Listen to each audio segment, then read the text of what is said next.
Hey fam, before we begin today's episode, please like, subscribe, share this with your friends or just your gay friends, whatever you like. It really does help support on Patreon and do all the stuffs. And comment if you got questions that you want us to cover in the next episode, post it down below or sign up for Patreon, and you could do that in there as well. That'd be very helpful. Thank you. Enjoy the show. Bye. Hey, fam, and welcome to another episode of The Believer, where we like to have a communal meal because everybody's alone and sad and disconnected, even though we all look at our screens all the time. We feel like we're alone, and it's just that there's no sense of community and friendship and real, like, in-person groups that create like pheromonic bonds within humans and society as a whole, so hence this show where you basically we share a meal, we share a nice meal and rant about our lives, the good, the bad, the ugly, all the good stuff, and then some magic happens, you feel better, and you go on your merry way off into the rest of the world. Anyway, welcome. Welcome to today's episode. Today we're having I'm having, I don't know what you guys are having. You guys get your snacks right now. You should be either have your snacks already in person or be gathering your snacks in and listening to this. Anyway, I haven't picked up some avocados. There were some good avocados today at Sprouts, and I picked those guys up. And then we got some nice sourdough that we like cook with some like butter and ghee and some coconut oil, whatever was in the pan. I just heated up a cast iron that I had, and I got this really good sourdough from Sprouts. Also, it's the only sourdough I eat in LA. It's the only out of all the stores. This is the best sourdough. I have these giant like round. They have regular loaves. Those are only good in the morning. If you get a fresh loaf in the morning, like those guys, those are cool. But you know the big white circle ones, the Italian rustic sourdough, that's San Francisco shit. The Italian rustic sourdough, oh my god, with those. It's basically avocado toast, but I'm not making the toast form. I'm just eating it with hands and I don't really even need the spoon. I could eat this all by hand, but like I don't have to be an animal all the time, you know? I am civilized in some aspects of life and reality and stuff. Not a lot, but some.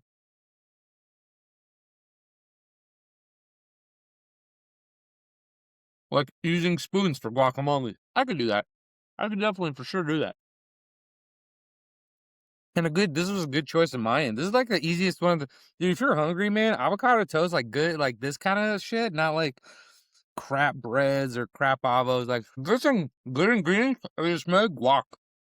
Everybody should be able to make their own guac. Like, there's two things as a man that you need to know in like life. At least, I mean, there's a lot of them, but at least this one. And that is, these two is one is how to make guacamole, and the other one is how to make mayonnaise. Having the capacity to make both guacamole and mayonnaise will take you places. All right? It's going to solve a lot of fucking problems. I swear. If you don't understand, as a man, if you learn how to make guacamole, it'll open up so many doors. And then you learn to make mayonnaise, you're like, oh my God, I save so much money on produce every year. Like, it's insane. Like, it's like one of those, like universal weird truths where it's like, if it like cut out like one thing in your life, and if you cut out like the need to buy mayonnaise, and this also goes for people, if you don't like mayonnaise, this is not for you. Okay, this is for the people that like mayonnaise, the cool people, the people that, like, from the north. The Northmen like mayonnaise. If you don't like mayonnaise, this fucking, what are you, the basic ass bitch. Mayonnaise is a financial tool. Learn to make it. Also, with good ingredients, don't do shit. And then like life gets easier. Like you get like a level up in life when you know how to make those two things. You're welcome. And today's episode, I'm finishing this off with some raw kefir, some raw kefir from A2 cows, percent bioactive cultures added to it, and it's like yellowy and golden because it has turmeric in it. Because I'm eating some bread and this is gonna fluff me up, we got like a little bit of turmeric, or like a little bit of mustard on this bad boy in your diet, and that'll like counteract the inflation shit that you're getting from the wheat and the sourdough. You know what I'm saying? You gotta be smart. If you're gonna eat some shit ingredients, or shit like that's not necessarily greatest for you. Counterbalance that. I love me some raw kefir. Oh, raw milk is where it's at, bro. If I had raw milk, I'd be drinking that right now. Fuck, I love raw milk. I remember as a kid, one of my favorite things to do was in the mornings on the weekend on Saturday, I think.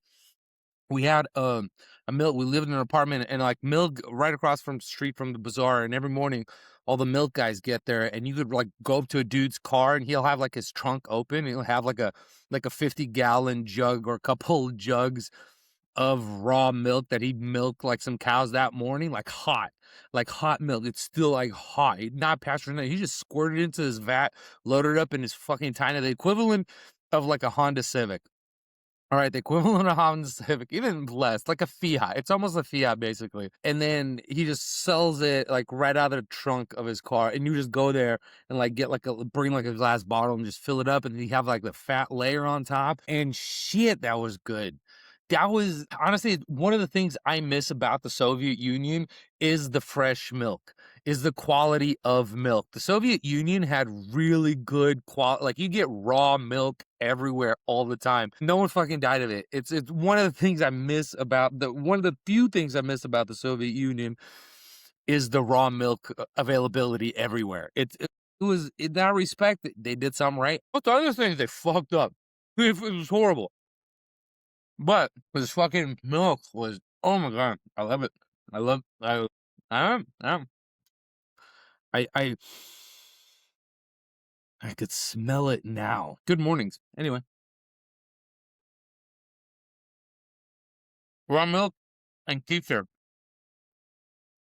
I do have a confession today. I stole more sardines because I'm a big proponent of stealing from Whole Foods. This might get me flagged, or like a police officer might see this. I get it, but look, man, I don't want to eat cancer anymore, officer. I don't want to. I'm tired of eating cancer. I'm tired. I don't think anybody should eat cancer. I mean, the stuff that the giant corporation overlords feed us, are mainly crap. We should be going after them because they're giving everybody cancer and then selling you the medication against said cancer. Can you believe that shit? Like they give you cancer, and they're like, "We could cure it." And it's like, "Yeah, I bet you can. I bet you can, Pfizer." Oh my god, what giant corporation do you think is the most evil? If we were to rate, hey guys, serious question. If you were to rate or an organization on like how evil they are, like a corporation, what do you think are like the top three? Like top three most evil corporations. What do you guys think they are? I don't. Let's do industries. No, let's do companies. Let's do companies. I think top three of these. Number one, hands down, Johnson and Johnson. I think Johnson and Johnson is probably the most evil, diabolical fucking organization that's ever existed. Oh my god, they're pretty bad. Like the whole giving people cancer. Yeah, it's Johnson and Johnson. It's crazy. And for like a long time, and over multiple occasions, countless years of litigation, paying out victims, and yet they still are allowed to like function as a company somehow. It's weird. That's weird that a company kills so many people with like tainted products and shit ingredients and lying to the public. I think they're as bad as like, man, I think they're just as bad as like Northrop Grumman or General Dynamic. Like Johnson Johnson, at least Lockheed Martin and shit are honest about their fucking work. They're like, we make weapons. Johnson Johnson is selling medicine with one hand and poisoning you with the other. Even Lockheed Martin doesn't do that shit, dude. That's some evil shit. That's some diabolical evil shit. Johnson and Johnson, man, they have such cute ass commercials too. You never suspect them, right? But fucking, I don't know. And then after Johnson Johnson, whoever the biggest health insurance provider is, whoever that is, they're the next most evil. Cause same. They've been partnering with Johnson & Johnson. That's why they're number 2, 1, and 2. You know? Johnson & Johnson, man. And then I'll probably say Google. I'll say Google. It's probably the most evil one. Or number 3. Like number 3. Cause bro, you used to have in your charter, do no evil. And then you took it out of your charter, Google. Why did you take the quote, do no evil, out of your charter, Google? Hey, Google, I heard you're getting defense contracts with the government for using AI, and you're going to use your AI for military applications. Is that why you took do no evil out of your guidelines? What happened, Google? What the hell, Google?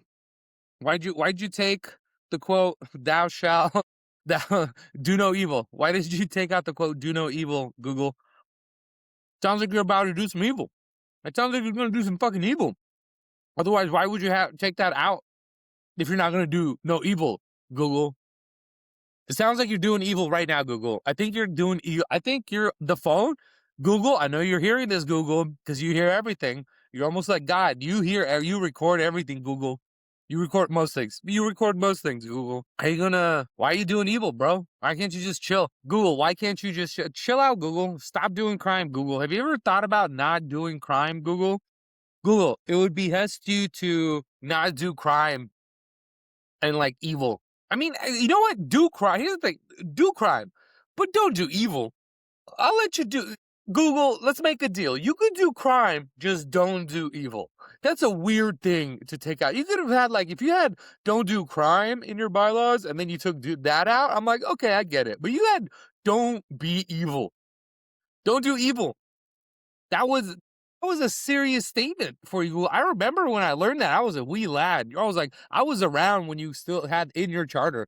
I bought some of your stock because I was like, oh, they do no evil. Yeah, it was one of the factors to be like, oh, Google's gonna be like part of the future and everything like that, right? Why you take that out, Google? I don't like it. I don't like it. You took it out. I sold my shit. I don't like it. Why did do no evil and you had to remove that? What was the meeting like for that, Google? All right, what the fuck? I ran out of sourdough. You're lucky, Google. I want to know more. We'll cover this later. Right now, I'm full. So that's it. That's the end of the episode, guys. If you had a good time, send this to your gayest friends or the friends you want to turn gay. If this is the friend of the person that sent you this, hey, they want you to know that you're pretty fucking gay, whether you know that or not. And it's okay to be gay and go do some gay shits in your neck of the world. And that's directly from your friend. All right. Thank you. Have a great night, day. Touch yourself. Do whatever. All right. Bye, brothers.